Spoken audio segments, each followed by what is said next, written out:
nundidi wanyi me vonu vonue nundidi tuya edona banudoa amoena dakwa ba melele doele na se ndidi dido do Kristu me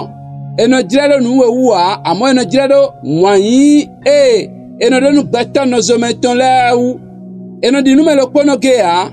wanyi tue wana dekhle do we adinu do ndidi no dakwa lo ba mele vono kono ndidi meton lo bono yisea we no yira nu ndidi de sure suwa eno dakwa lo bono izoga mwa eno dikpon lo ayi kameton mewa amo adinu wana dakwa lo bona dio mere vosi gbezan ndinda icheme wa inu kwa badora santa de ngami memba na khode bamba na sele gbetu yo na hanundo Colossiens lasi wema tanu kokoton ki kamenego le Colossiens chapitre 1 verset 4 oui wona do bise nundidi emindonu Kristu Jesu o bodo wanyi emindonu mende do vo mauton lekpan ami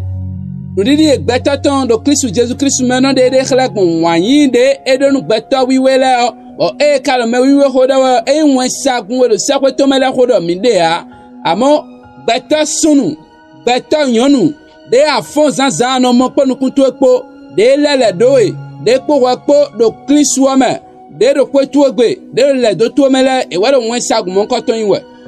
nundidi mitondo na de khle do akruno Jesu Kristu me ba gbeto le na mo lobona apprécier kabie na critiquer eno ayi nu lobo petado lobona ayi nu lobo no wentown wono betela no chiche lobo midinu bon ndidi emiton evado mire ko mawe emiton potenti ndinda icheme ana tendo holu mawu bano seo ndidi chodo na de khle gbon betele le do eleme yedona se ndidi twe yedona mo walo etonsi ndidi twe me bena wadagbenu ye ina si hule menambie ndidi mitono wadagbe na o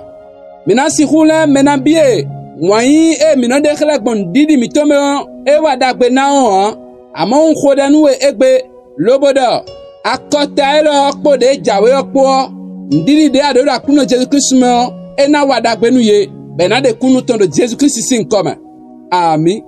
nkhode lobodo wendagbe ndidi ton podo wanyi de adodo akuno Jesu Kristu me ni don gbetole wa akuno Jesu Kristu me ni monwedo Jesu Kristu sin kome walo anu zan gbondidi me ni don mele wa akuno Jesu Kristu me ni monwedo Jesu Kristu sin kome unkhode boda wala mitonle kunayi wala de lo na gloire inu mele lobo ina di nu akuno Jesu Kristu o wala to na gloire inu medea ni monwedo Jesu Kristu sin kome boda ndidi tu ekpolo wanyi tu ekpo ni weziza nu melele dowele nu yeni sogbe to na kuno Jesu Kristu do Jesu Kristu sin koma